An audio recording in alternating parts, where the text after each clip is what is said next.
It's been revealed that US President Donald Trump bailed out of the Oval Office at the White House after someone sneezed.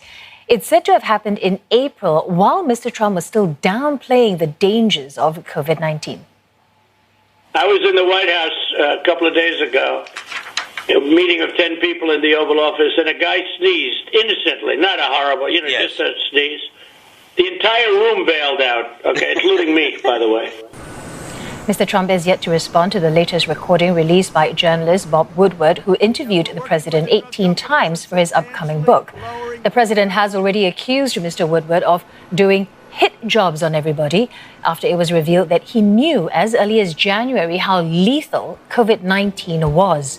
Simon Marks joins us live from Washington right now. Simon, it's obvious from the recording we heard there that Mr. Trump, he's quite wary of catching COVID-19. So question is, why has he continued to go without a mask and hold rallies? It's a very good question, Glenda. You might also be wondering what a guilty sneeze would have sounded like. The president there said that the sneeze was innocent. Look, President Donald Trump has described himself in the past as a germophobe in conversations unrelated to COVID-19. Before COVID-19 even emerged on the scene, that conversation with Bob Woodward further underscores what we know from the February the 7th telephone call, that President Trump was acutely aware of the threat that COVID-19 posed, especially with regard to its airborne transmissibility. And so one of the enormous questions that hangs over the White House that hasn't been answered and perhaps will never be answered is why even now the president is pushing ahead, as he did in Nevada over the course of the last few days, with indoor rallies where he isn't wearing a face mask. His supporters aren't wearing face masks. They do temperature checks on the way in, but that, of course, won't catch asymptomatic cases of COVID-19. It is an abiding mystery, and it goes to the heart of the Democrats' argument that President Donald Trump has put public health and human lives at risk by not implementing the strict restrictions that other countries have implemented, indeed even celebrating yesterday a court decision where the governor of Pennsylvania was handed a defeat and a court declared that the restrictions that he had introduced earlier this year to try and battle coronavirus were unconstitutional. So this remains an open question. Bob Woodward is out there still giving interview after interview here in the United States. He is currently a ubiquitous presence on American television.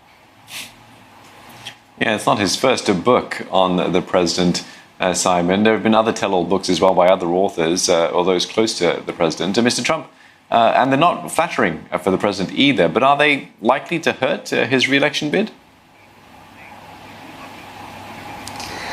Look, I think that's very much an open question, Steve, because it really depends on the extent to which there are American voters out there who are actually undecided. It's not clear that there are millions and millions of voters sitting around the dinner table, scratching their heads and saying to themselves, which way should we vote this November? I mean, it's a small number of people. Now, is it possible that these books and these revelations have an impact? Well, in any previous presidency, you would say that books like Rage by Bob Woodward would represent a mortal blow to the re-election aspirations of President Donald Trump. But President Donald Trump is not like any previous occupant of the Oval Office. He shows an extraordinary ability simply to brush all of this off with a shrug of the shoulders and an accusation that Bob Woodward is a whack job and move on. He's behind in the polls. He's got to do something to turn things around. Certainly, this book is